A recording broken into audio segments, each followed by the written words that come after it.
everybody can put your hands over your heart for me, please. The fear of the Lord is clean, enduring forever. The judgments of the Lord are true and righteous altogether. More to be desired are they than gold, yea, than much fine gold. Sweeter also than honey and the honeycomb. You may be seated. I was given the privilege last night to introduce this young lady. She has a heart that is pure gold. She is kind, she is sweet, and she is willing to do whatever you've asked of her.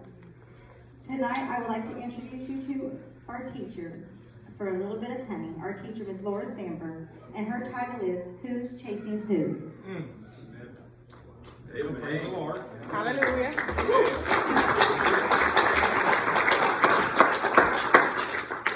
Who's chasing who? In the past couple of weeks, for some reason, I've heard a couple of different songs pop on the radio talking about chasing after Jesus. One of the songs I've heard several times before, but it hit me differently this time for some reason. It was the use of the word chasing in the lyrics that had me hang up.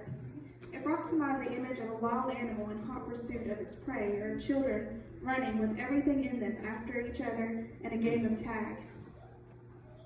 I understand and appreciate the sentiments of the songs, but having to be pursued and captured to receive his affections or attention seemed to go against the nature of Jesus. Then it made me wonder, who's really chasing who? You may feel sometimes like Jesus is some sort of elusive figure you're trying to catch up with. Maybe you feel like you aren't good enough or have too many hang-ups you need to get in order before turning to Jesus. Maybe you have tried before and failed, so you think it's easier to try and hide from Jesus. Come on. We've probably all wanted to try and hide our failures and shortcomings from Jesus, but the Bible tells us he already knows them, and he fully knows us. Let me read to you what David says in Psalm 139, verse 1 through 4. O Lord, thou hast searched me and known me. Thou knowest my downsitting and mine uprising. Thou understandest my thought afar off. Thou compassest my path and my lying down, and art acquainted with all my ways. For there is not a word in my tongue, but lo, O Lord, thou knowest.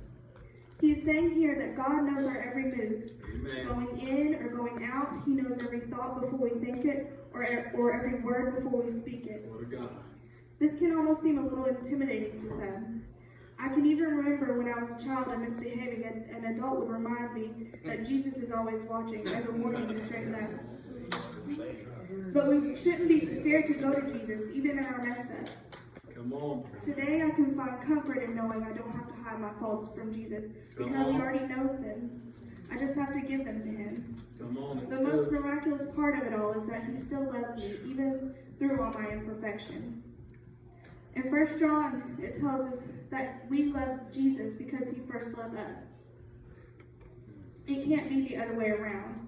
We can't try to win the affections of God because we already have them. Amen. He didn't leave the 99 to look for us, the one lost, because we love him. It's because of his love for us. He is actively calling out and chasing after us because of his love for us. And our love certainly isn't what kept him on the cross. It is his love that saves Come us. on. That's right. Bye-bye. Because there is nothing in us that can save ourselves.